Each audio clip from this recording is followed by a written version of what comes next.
everybody. I'm here again, and I'm going to talk about Lesson 1, Available Case Law. It is important to understand the civil case law behind the case so you can start creating your outline of proof, and so you can better argue your case.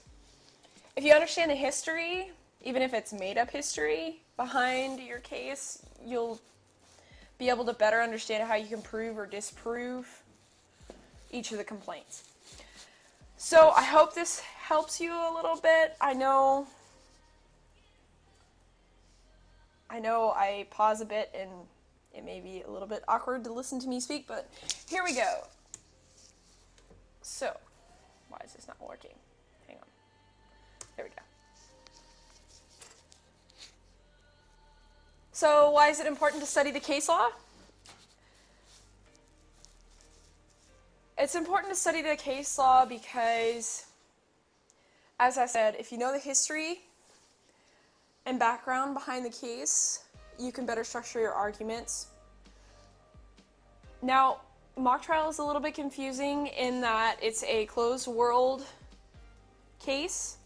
They present you with all the case law that you can use during the competition, which means that if it's not listed in the case packet and it's not listed in the exceptions, like the Constitution is a very obvious exception that is applicable in mock trial, basically you can't use it. So that's why we're going to go over the case law. Today we're going to focus on the case law that talks about negligent parental supervision and intentional shooting. So I've got this snazzy little transition here. Going over more. You want to know case law because you can argue better, and if you argue better, you win points. And if you win points, you win the tournament, theoretically. So let's keep common litigate on and keep going. So the first topic we're going to talk about is negligent parental supervision. Case background. So you're going to get a little bit of a kick out of me trying to pronounce these made-up names, but here we go. Gwodes versus DeGroot, 2014, is a past case dealing with negligent parental supervision. It was also a civil case. It establishes negligent parental supervision as something that has to be proven by a set group of qualifiers. These qualifiers are listed in front of you. The parent or guardian of a minor child knew or should have known of the need to prevent the child from creating an unreasonable risk of bodily harm to another. Basically, what that legal jargon means is that the parent, in order to be found negligent, must have known or should have known about the dangers of their child's actions and tendencies. So basically, if they had an interest in violence, the parent should have taken steps to dispel that interest in violence, so it wouldn't have resulted in harm. In order to be found negligent, the parent must also be found to have failed to exercise reasonable control over the child. That's pretty obvious, pretty cut and dry. The child must have acted in a way that was negligent, reckless, or intentional. If you remember, or I guess I should reiterate for those who might not have been at the practice, we talked about the hierarchy of negligence versus recklessness and intentionality. Basically, at your very bottom, you have negligence. Negligence is theoretically the easiest to prove and with the least burden of proof. Then over negligence, you have recklessness. Recklessness is kind of your middle ground. And then you have intentional cases. Intentional are theoretically your hardest to prove and require the most evidence to prove. So keep that in mind when you're going about structuring your case theory. That may help out. Also, concerning negligent parental supervision, a third party must have suffered bodily harm, and the harm to the direct party was a direct and proximate result of the acts or omissions of both the minor child and the defendant. So basically, it was, if it had not been but for the actions of the defendant and the actions of the minor child, the third party would not have been harmed. You have to prove that. So I feel like this is a pretty cut and dry one. This will help you with your outline. So I hope that made sense. Let me know if it didn't. The next one is another really ridiculous one to pronounce, is Niazi versus Tardi Bono. I don't know, I don't care. This is another negligent parental supervision case, and it defines Midland's Civil Code 10.24 as not a strict liability statute, meaning it does not create a responsibility to avoid rearing incorrigible children. What does that mean in layman's terms? It means that parents cannot be held liable for some children because some children cannot be corrected and it is not always the parent's fault. Parents are only liable when they had specific notification of a child's past actions or violence, and they failed to take action, is the general gist. And it was because they failed to act that the harm to the third party occurred. So basically it just clarifies the last case and further defines it. So that means that you are able to defend against negligent parental supervision cases if you can prove that the parent did not have adequate prior knowledge of the child's violent tendencies.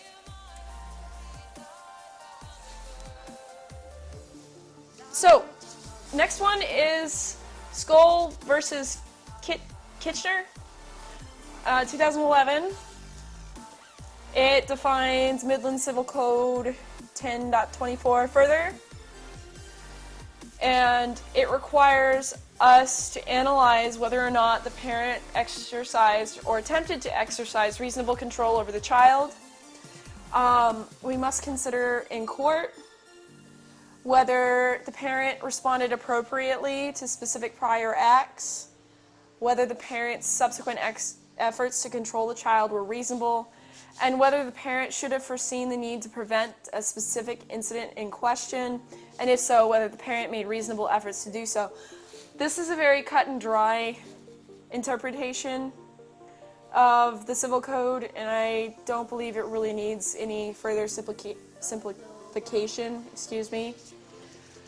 Let me know if you're still confused about this one, but I feel it's good to move on. So, next we have Holt versus Garcia. Thank goodness for one that's actually able to be pronounced. It says that negligence on the part of the plaintiff is an acceptable defense. So basically you can turn around to the plaintiff as a defense attorney and argue that it was in fact the plaintiff's fault that the incident occurred. So to do this, you have to prove that the plaintiff or the dependent of the plaintiff is in fact the negligent party in the case, and that is an acceptable defense. So basically, to win this case, we are allowed to prove that it was in fact the Parks or Sydney that was negligent. Now, I don't know if that's how you guys want to spin it, or the case theory that you want to pursue on the defense side, but that's always an option. And Holt versus Garcia ensures that this is an option for us. So that wraps up all of our case law pertaining to negligent parental supervision. So we're going to move on to intentional shooting and the case background behind it. So, Alecha versus Nipper. I have no idea if that was right, but whatever. So the purpose of this case was to impose the liability on the parent or legal guardian under Midland Civil Code 10.38a. It basically defines what we have to prove in an intentional shooting case in order to get it proven or disproven. So, the defendant had to have custody and control over a minor child. This is a point which I feel will be debatable in our current case. The child will have had to have committed an act of willful misconduct. That is something we can also argue, because that means that we have to show that Jesse didn't have the ability or intention to shoot Sydney. So basically, he would have had to have wanted to shoot Sydney, or would have had to have wanted to have the desire to shoot someone for it to be considered willful misconduct. He will have also have had to have known whether or not his actions would likely result in the death of Sydney or the bodily harm of Sydney, which means we would have to prove that Jesse would have had knowledge of how guns operate, what happens when somebody shoots someone with a gun, and will have had to have proved that not only did he know, but he wanted to shoot Sydney. Third, the plaintiff or the plaintiff's dependent suffered injury or death. That's pretty cut and dry. We already know Sydney died. So that's proven before we step into court.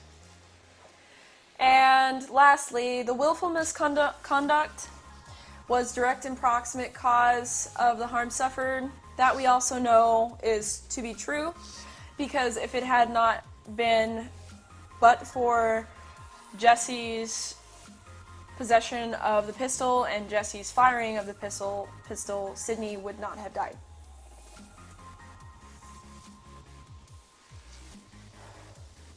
So, we have another case right here. This is Borenstein versus Percy, I think, 2006.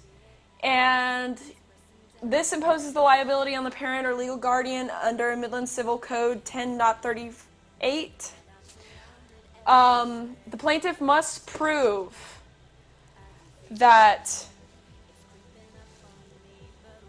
the defendant had willful misconduct to shoot the plaintiff or the defendant of the plaintiff. And it also states that conduct that is simply reckless or negligent is not willful misconduct. Meaning, if Jesse did in fact catch the pistol as he alleges, that would be considered reckless and not willful misconduct. Willful misconduct involved intent, and willful misconduct takes this case out of the realm of what might have been accidental and puts it more into the potential for a murder case. But this case, because it is a mock trial case, will stay in the realms of the civil bounds no matter how you argue it. But just keep in mind that arguing beyond recklessness on Jesse's case will imply that you are arguing for the case of willful misconduct, which means you have to prove intention.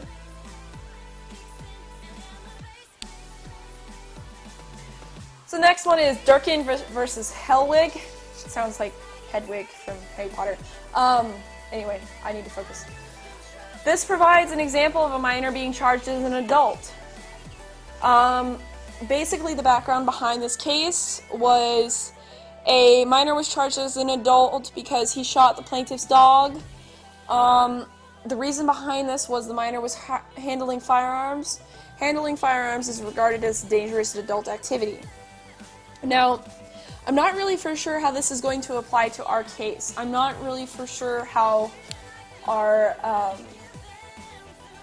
how the changes in rules are going to affect how this case is used in mock trial.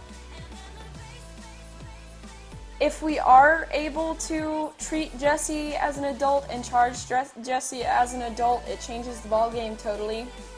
But I will have to do more research before that. So, for now, I want you guys to just be aware of this case and be aware of the outcome behind it. But don't focus on it and try not to use it, because I'm not really for sure that we will be able to use it.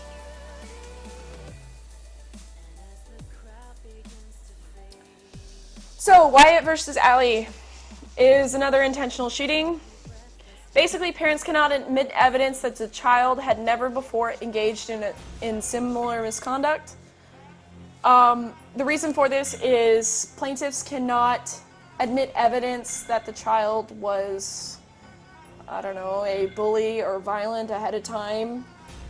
So the parents cannot admit evidence that proves that they weren't. It's to establish a fair playing ground and to avoid confusing the aspects of the case. I think this will become important because if we want to get rid of Danny Brooks' testimony, we could structure an argument based on this case, which would basically state that Danny Brooks' evidence, and I say that with imaginary quotation mark, his evidence that Jesse was a, quote, bully and overly violent child and a bad influence on Sydney, we could basically make the argument that it's inadmissible based on this case and based on how we argue it. So I want you guys to kind of take note of this one. This one I feel will become important later on down the road, and use it when you're developing your case theory. For the defense's side, I feel like this will be important. Okay, Martin versus Fields. The parent, when liable for the actions of the child, is judged by the standards that would be applied to the child. Basically, it's the child on trial. The parent is just there to be the one that will either pay the restitution or accept the restitution. So even though the case is between Andy and Lee Parks and Hayden Durand, the one who is actually on trial is Jesse Durand. So that means that Hayden Durand will be judged by the same rules that Jesse Durand would be if Jesse Durand was the one who was having to provide the restitution. Which means, basically, Hayden Durand is being judged by the rules that would be applied to an 11-year-old. Keep that in mind when you're developing your case theory. You can't argue for heavier penalties that would only be applied to an adult for that reason. This just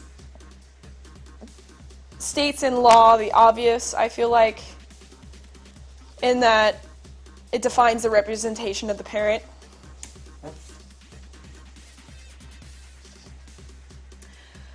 Okay, another one that's really difficult to pronounce. I hate this. Campbell versus Teleke and Tester, I think, whatever. Defines the informed consent case. So, a plaintiff's informed consent to the conduct given rise to the harm is generally an absolute defense to liability under Midland Civil Code 2.10. This is a lot of legal jargon that is confusing unless you read the example that I put in there. A boxer who suffers a concussion from repeated blows to the head during a match. The former has consented, to the harm-producing conduct, and the latter clearly consented to the risk of it by agreeing to the fight. Meaning, if you know something's going to happen, and you agree to that something happening, then you cannot, after the fact, seek restitution for that something happening, because you had clear knowledge of that something happening before the case. So, I feel like this will become important when, on the defensive side, we'll argue for Jesse Duran, in that Hayden Duran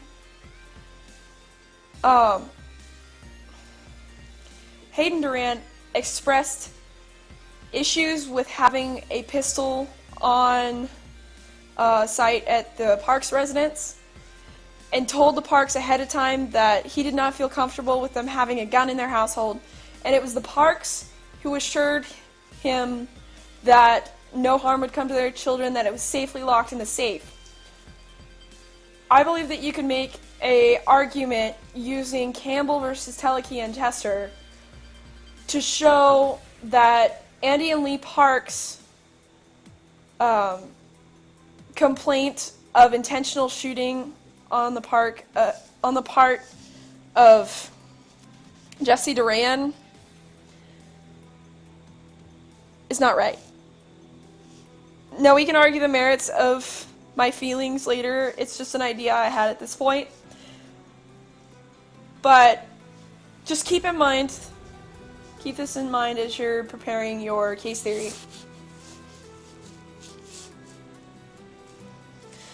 Okay, so Riley versus Jones. Finally, a reasonable name. Further defines the informed consent defense. The defendant may not escape liability by establishing assumption of the risk or comparative negligence on the part of the plaintiff. A defense of comparative fault would still be available if the defendant could show that the plaintiff's level of culpability was at least as great as the defendant's level of culpability. Finally, it is possible that the plaintiff's actions bear on the ability of the minor child to form the requisite mental state to commit willful misconduct. So this is a rather long definition that basically states that excuse me, that there are three parts to it. The first, you cannot just say that it was in fact the Parks' fault that Sydney was shot because they had a gun on their household. A gun in their household, excuse me. The only way you can make that argument is if you prove that the Parks were at least as negligent or more negligent than Hayden Duran in this case. And it was because they were just as negligent or more negligent than Hayden Duran that the incident occurred and their child died. I feel like this will be difficult, although I also feel like the evidence is there to make this argument. Finally, the third part of it is that you have to argue that the plaintiff's actions provided the defense with the opportunity to commit the incident. And it was because primarily of the plaintiff and not the defense. This, I think, could be argued, but the key part of it is mental state, and it's difficult to testify adequately on the mental state of Jesse because you can't prove it. So we'll see how this will work. I believe you could develop a good case based on this one, but it's not airtight. and we can discuss the merits of it, and we can debate my feelings on it later. But I feel like this gave you a very basic rundown. So that's it for it today. I hope that that helped out. I hope you guys have a better understanding of the backgrounds of the civil case law. Also be aware that Commander is planning on coming in Thursday evening at 1900 to do a brief rundown on the basics of general civil cases. So please try and be there. It'll be a very important lecture, and I feel like it will be very beneficial for you. As always, I hope this helped you out, and I hope I didn't ramble too much. Let me know what you're thinking of this video series. I hope you have a great night, and go Books, and go Bears.